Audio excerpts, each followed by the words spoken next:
that was a fun weekend. Double Delight Hatrick Haaland, modelled him at 3.2 neutral odds. And sometimes when you do that, you're like, surely Fred has to go 2-1 or 7-4 at some point, because it's game after game where he's value and getting the first goal. Well, he gets it again against Brentford. He was up at 11-4. Got on him, decided he wanted him again. Then he was pushed out to 3-1. I thought he was going to be cut to 5-2 or 9-4. No. So we average 11-4 and 3-1 to mean that we're on the lesser known 23-8. And he scored first. He didn't get the second goal. He did midweek last week. Okay, my Anthony Gordon didn't come in at 5-1, but Erling Haaland is doing unbelievable things this season. Also had a £3 lucky 15. Plenty of racing at Redcar, Newcastle, Newmarket, and it was on a win-win, loss, which is an unusual construct when the odds were all above 20-1. I think Jeriski Star, 22-1, free pick, 20-1, both won. So I was only on a handful of lucky 15s this weekend. That one returned £1,409 for a profitable weekend on the lucky 15s. You know windmills, right? Until recently, I had no idea what they were. Like why they existed. Someone had to explain to me that they're using the wind to mill wheat for bread. And this is mind-blowing. What a lot of effort going in to mill it. Now, I don't know what milling wheat means, but surely there's a better solution for constructing a giant windmill. Anyway, lucky 15's still rolling on. I'm still being laid bets, regardless of what anyone might think about that. Oh, talking about the comments, by the way, I'm dressed like this because I've just been to the gym, right? Lucky there's sheep in there. We're not going to go in there. So I'm dressed like this because I've just been to the gym. That's how you dress at the gym. Let's have a chat about banter for those at the back that we have to shout the loudest to and are evidently walking the slowest. Quite a few of the comments on YouTube don't make it through because, well, you can imagine. But a lot of them think that they're getting through to me. For example, he looks like a fat Timmy Mallet wannabe. And here's the thing about banter. You've got to know the person and you've got to read the room.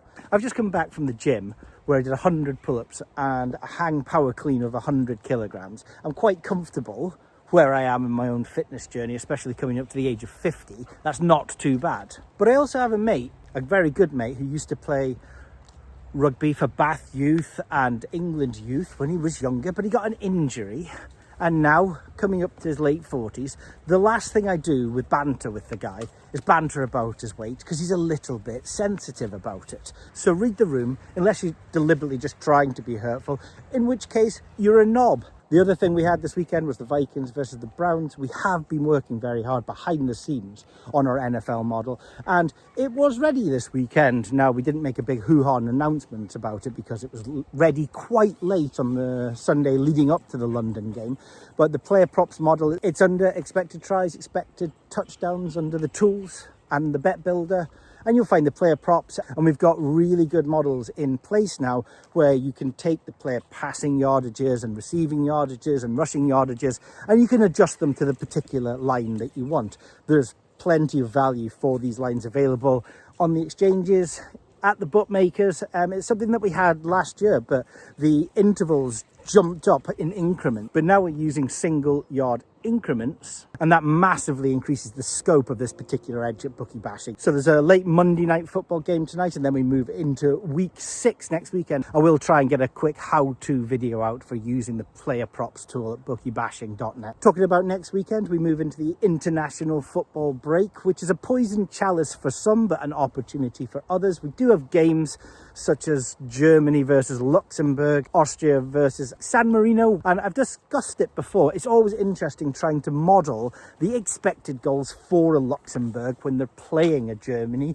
You never know the kind of team that Germany are going to put out. I mean, even their C team should thrash them, but then when Luxembourg put 10 men behind the ball, that makes it very interesting. You have fewer data points historically to model it on. Are Luxembourg going to get a lucky penalty? Should they be 0.1 or should they be 0.15 XG? Because the difference between those two numbers is enormous when looking for value around the markets. So they're the kind of games where we have the lowest amount of confidence, but with that brings the opportunity to have the highest amount of value. It's a trade-off. You either have high confidence and low value, or these kind of games we have low confidence but the ability to have high amounts of value. You're never going to find 180, 190% expected value on the Premier League on a Saturday afternoon, but you might just do in Germany versus Luxembourg on Friday.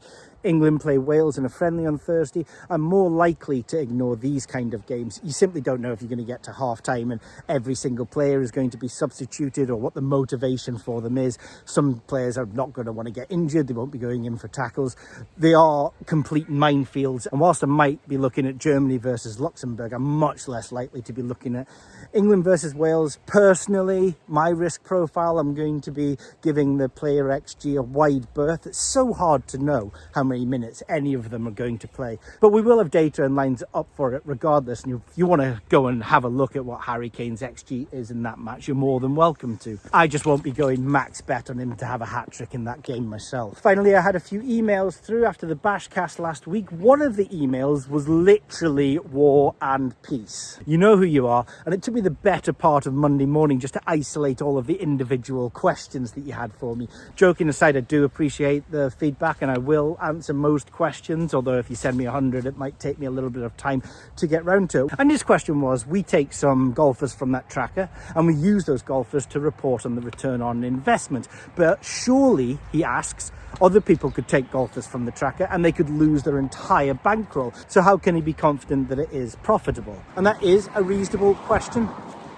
Creating golf widows for 75 years. There we go. And the answer to it is, look, some weeks I could have the winner and somebody else using the tracker may not have the winner. And other weeks I won't have the winner, but somebody else will. And that was the case in the PGA this weekend with Stephen Fisk. He was good value. I wasn't on him personally in that tournament, but others were. And I don't think Bob McIntyre would have been value over the DP World Tour. But if he was, that would have been a fantastic double. But regardless, that doesn't mean that my strategy was wrong and theirs was right. And on weeks where I win, that doesn't mean that my strategy was right. It's just a long-term game. Both strategies can be correct. And when users take golfers off the golf tracker, we would expect them to have a higher return on investment than the numbers we quote, because they're not restricted by certain fair play rules that we have to go by. For example, I can't take a player that is plus EV at just a single bookmaker when I'm reporting on my numbers, because that would be seen to be cherry picking outlier prices. But you can do that as a user. It's not a problem if you've got one bookmaker where a single golfer is a huge price and he isn't anywhere else. Perhaps it's a little bit of a game to be played with account longevity. And the other thing is that I'm restricted to 8 to 10 golfers per tournament because we think that's a fair number for people to be able to back. If you want to do 1 or 2, or if you want to do 20 or 25 or 30, that's absolutely fine and not a problem. So whilst in value betting, of course, anybody could go broke and lose their bankroll, this is the law of big numbers. And when users are using our golf tracker, we would expect them to have a higher return on investment to the numbers that we publish. I'm off to Whack-A-Day to play Mallets Mallet, the word association game where you mustn't pause, you mustn't hesitate, otherwise you get hit on the head like this or like this.